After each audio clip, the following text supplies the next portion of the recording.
says, Ate Charity, thank you. You're really such a big blessing in the ministry. Not only in the ministry, also in the children ministry. They are looking at you. No, Ate Charity is there playing the piano, and she's the song leader as well. We are so thankful. No, you are. Alam mo yung humbleness niya, no, and yung patient niya.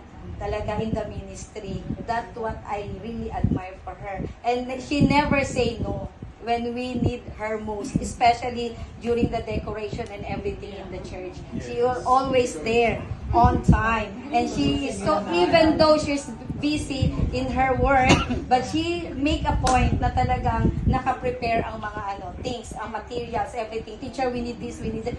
Okay, if there is no available, I can manage, blah, blah, blah. We really thank you, Ate Charity. From the bottom of my heart, from my family, and to yours, we love you.